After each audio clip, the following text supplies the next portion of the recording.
आज इंटरनेट के दौर में हम हर रोज कई वीडियोस देखते हैं। कई लोगों का ये भी मानना होगा कि इन्होंने इंटरनेट पर मौजूद सब कुछ देख लिया है, जान लिया है। अब हमें कुछ भी जानने और देखने की जरूरत नहीं है। लेकिन हमारी ये दुनिया आपकी सोच से कहीं ज्यादा अतरंगी है। इसे जितना गहराई से हम देखेंगे, ये उतनी ही ज्यादा उलझी हुई दिखाई पड़ेगी। आपको ऐसी ही कुछ हैरत अंगेज और नई बातें बताने के लिए हिंदी काउंटडाउन ने एक सीरीज चालू की और अब तक 4 पार्ट्स बनाए हैं। आज आपके प्यार और डिमांड को देखते हुए उसी कड़ी में हम आपके लिए लेकर आए हैं things you will see for the first time video का पार्ट 5। 3D प्रिंटिंग टेक्नोलॉजी के बारे में आप सभी ने कई बार सुना होगा, लेकिन क्या आप जानते हैं कि इस टेक्नोलॉजी से अन्य चीजों के बाद अब जानवरों के उनके खोए अंग भी वापस दिए जा सकते हैं।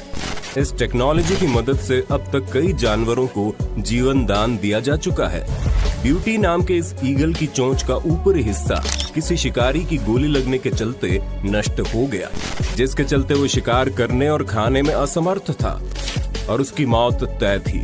लेकिन जीव विज्ञानी जैन फिंक कैंटवेल ने जब इसे देखा तो पकड़कर इसे रेस्क्यू सेंटर ले गई।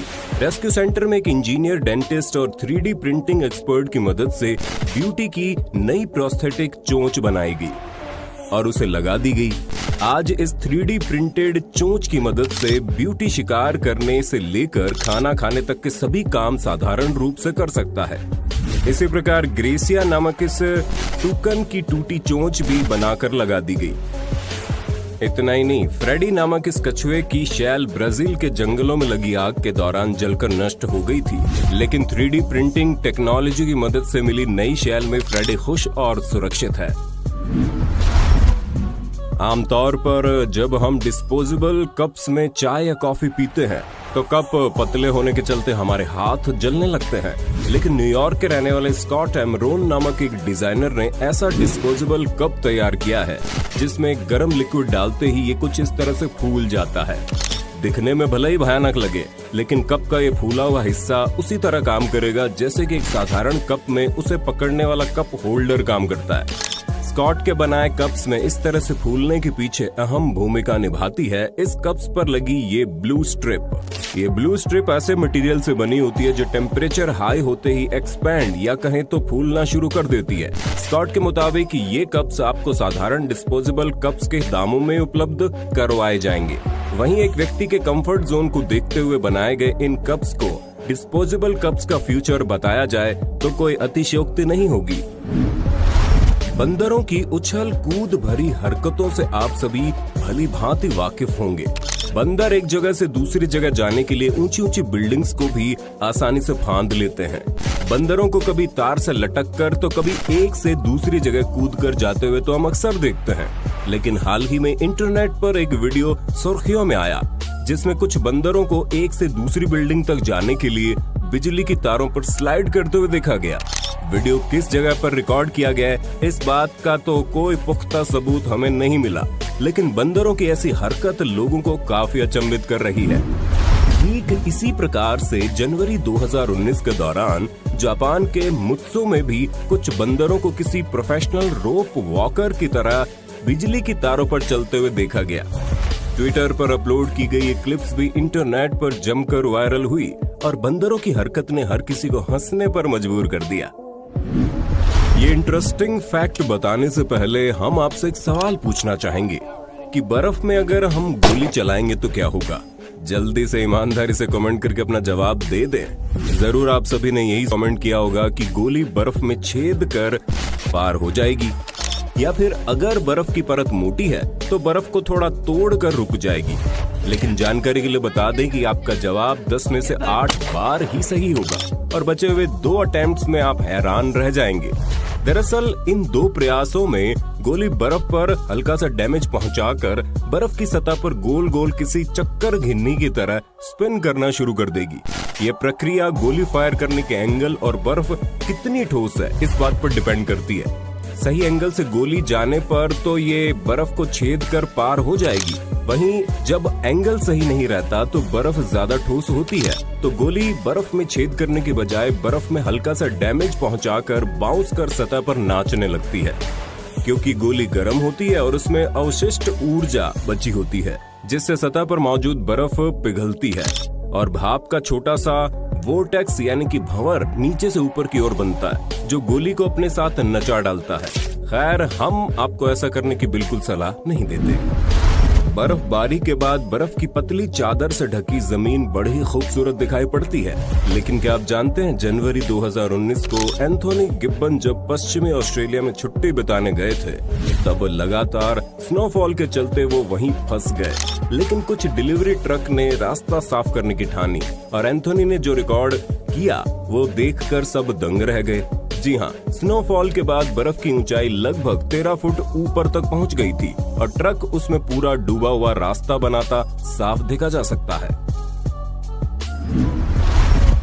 भेड़ के बाल हमें ऊन देते हैं और इन्हें नहीं काटा जाए तो ये लगातार बढ़ते ही चले जाते हैं। ये बात तो हम सभी जानते हैं, लेकिन क्या आपको पता है कि सितंबर 2015 के दौरान ऑस्ट्रेलिया के वेस्टर्न क्रीक के जंगलों में खोए क्रिस नामक इस भेड़ के बाल उसके जन्म से 5 सालों तक नहीं काटे गए, और जब वो मिला और उसके बाल काटे गए तो उससे 42.45 किलोग्राम ऊन इकट्ठा की गई। जानकारी के लिए बता दें कि इतनी ऊन से 30 स्वेटर आराम से बनाई जा सकती है। ये ऊन एक भेड़ से मिली ऊन का वर्ल्ड रिकॉर्ड था। वहीं इस भेड़ को शेव करने वाले शख्स इयान एल्किंस की माने तो जब उन्हें जंगलों में घूमता हुआ ये भेड़ दिखाई दिया तो वो ढंग से चल भी नहीं पा रहा था, और अगर उसे कुछ हफ्तों तक शेव नहीं किया जाता तो शायद उसकी मौत भी हो सकती थी, क्योंकि उसके शरीर पर ऊन का वजन उसके कुल बॉडी वेट से भी ज्यादा हो चुका था, और ज्यादा ऊन के चलते भेड़ की स्किन पर खुजली और इन्फेक्शन के चलते कई जख्म भी आ चुके थे। आपने बचपन में पत्ती के पीछे पेन की स्याही लगाकर वो एक्सपेरिमेंट तो जरूर किया होगा जिसमें पत्ती किसी नाव की तरह आगे आगे भागती है। ये एक्सपेरिमेंट करने के बाद हम अपने आप को अल्बर्ट आइंस्टीन का भी बाप समझने लगते थे। खैर, ये याद तो अपने बचपन से जुड़ी हुई बहुत पुरानी है, लेकिन आज भी कई लोग इसके पीछे की वजह नहीं जानते। ऐसा महज इसलिए होता है कि इंक की सरफेस टेंशन पानी से कम होती है, इस वजह से वो मिक्स नहीं हो पाती और पानी से दूर भागने लगती है, और इसी जद्दोजहद में अपने साथ जुड़ी हुई चीजों को भी अपने साथ खींचने लगती है। इसे मैरंगोनी इफेक्ट भी कहते हैं। इसे आप साबुन से भी कर सकते हैं। जैसे ही कोई स्याही या साबुन वहाँ लगाता है तो इनमें मौजूद सर्फेक्टेंट से सरफेस टेंशन कम हो जाती है, और यानी कि ग्रिप पत्ती पर कम हो जाती है। वहीं अगर आपको अब भी ये लगता है कि इस एक्सपेरिमेंट में कुछ हाथ पत्ते का भी रहता है, तो आप ये ट्रिक किसी और चीज के साथ भी ट्राई कर सकते हैं। अपने चहेते मिस्टर इंडियन हैकर भी इसके पीछे की वजह बता चुके हैं। एवलांच यानी हिमस्खलन से होने वाली तबाही के बारे में तो आप सभी ने कई बार सुना होगा। कई बार एवलांच इतने ज्यादा खतरनाक होते हैं कि इनमें करोड़ों रुपए के नुकसान के साथ कई लोगों की जान तक चली जाती है। लेकिन एवलांच के चलते ज्यादा जानमाल का नुकसान ना हो, इसके लिए कई देशों की सरकारों ने एक अनोखी टेक्निक का इस्तेमाल शुरू किया, जिसके दौरान जिस किसी भी एरिया में भारी मात्रा में बर्फ पाई जाती हो और हिमस्खलन होने के चांसेस ज्यादा हो, वहां पर आसपास का इलाका खाली करवाकर तोपों की मदद से जानबूझकर हिमस्खलन करवाया जाता है। तोप के गोले लगने से बर्फ सरकना शुरू हो जाती है, जिसके चलते एक आर्टिफिशियल एवलांच शुरू हो जाता है। ऐसा करने से अचानक हिमस्खलन होने के चांसेस खत्म हो जाते हैं और किसी भी प्रकार से इंसान इसके चपेट में नहीं आते।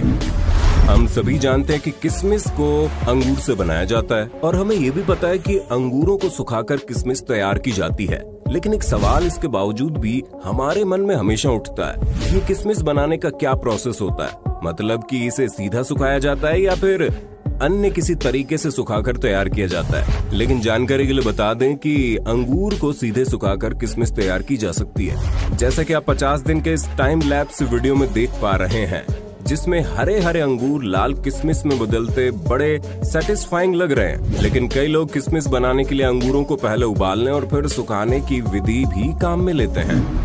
आज तक आपने कई तरह के कलाकार और उनकी आर्ट्स देखी होगी, लेकिन आज हम आपको एक बड़ी ही अनोखी कलाकारियां दिखाने जा रहे हैं, जिसमें एक्रिलिक मटेरियल से बने ऑब्जेक्ट में बिजली का जोरदार झटका देकर उसमें कुछ इस तरह की लिचटेनबर्ग फिगर बनाई जाती है। अमेरिकी मूल के बेन सोसिड का नामक ये जनाब ऐसी कलाकारियां बनाते हैं बेन बताते हैं कि वे पिछले कई सालों से ऐसी इलेक्ट्रीफाइड आर्ट्स बना रहे हैं और उनकी आर्ट्स दुनिया भर में काफी अच्छे दामों में बेची और पसंद की जाती है।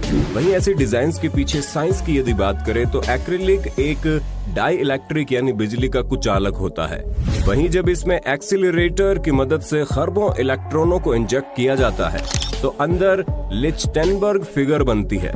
जब मेन लाइटिंग डिस्चार्ज छोड़ा जाता है तो उसके बाद कई सौ छोटे डिस्चार्ज अंदर फ्लैश होते दिखाई देते हैं जो 30 मिनट तक रहते हैं, जो दिखने में ऐसा लगता है मानो लाइटनिंग को किसी ऑब्जेक्ट के अंदर कैद कर लिया गया हो। आज तक आपने पेड़ काटने के कई तरीके देखे होंगे, लेकिन इन सभी में एक बात खास रहती है और वो ये कि आमतौर पर पेड़ों को जमीन पर रहते हुए ही काटा जाता है। मगर आज हम आपको एक ऐसे तरीके के बारे में बताएंगे जिसमें पेड़ों को जमीन से नहीं बल्कि हेलीकॉप्टर की मदद से उड़ते हुए काटा जाता है। अमेरिका सहित कई फॉरेन कंट्रीज में पेड़ काटने का काम अब हेलीकॉप्टर्स के साथ कुछ इस तरह की ब्लेड्स जोड़कर किया जा रहा है। लेकिन जानकारी के लिए बता दें कि ये अनोखा और खतरनाक तरीका उन्हीं जगहों पर काम में लिया जाता है जहां पेड़ पावर लाइंस या किसी अन्य स्ट्रक्चर्स में फंसे हुए रहते हैं। स्काई डाइविंग के दौरान लोगों को कई तरह के स्टंट्स करते हुए आपने आज तक देखा होगा। आमतौर पर ये सभी पैराशूट की मदद से ही डाइव करते हैं, लेकिन फरवरी 2013 के दौरान अमेरिकी मूल के प्रोफेशनल स्काई जंपर एरिक रॉनर ने एक पैराशूट के बजाय अम्ब्रेला की मदद से स्काई डाइविंग करने का रिकॉर्ड बना दिया और पूरी दुनिया के लिए चर्चा का विषय बन गए। खैर, इस राइड के बीच में अम्ब्रेला फट गया और उन्होंने पैराशूट खोलकर अपनी जान बचाई। अमूमन हमने कभी न कभी सांप की केंचुली तो जरूर देखी होगी, लेकिन शायद किसी सांप को केंचुली छोड़ते हुए नहीं देखा होगा। चलिए मान लिया देखा है, लेकिन क्या आपने दुनिया के सबसे विशाल सांप यानी कि एनाकोंडा को केंचुली छोड़ते हुए देखा है? नहीं देखा तो अब देख लीजिए, जिसमें उसकी मदद ये शख्स कर रहा है। जरूर एनाकोंडा को केंचुली छोड़ता देख इस शख्स ने कहा होगा, ये मैं कर लेता हूँ, तब तक आप ड्रीमलैंड पे टीप बना लो। बेबी एनाकोंडा ज्यादा केंचुली छोड़ते हैं और बड़े होने पर ये प्रक्रिया बहुत कम हो जाती है, इसलिए भी ऐसा देख पाना बड़ा मुश्किल हो जाता है। खैर, इन्हें केंचुली छोड़ते देख कई बार तो ऐसा लगता है जैसे खुद को ही निगल रहा हो। आशा करते हैं वीडियो के पार्ट 5 में आपको कुछ न कुछ नया सीखने को जरूर मिला होगा। सीरीज को जारी रखने के लिए कमेंट बॉक्स में पार्ट 6 जरूर लिखिएगा।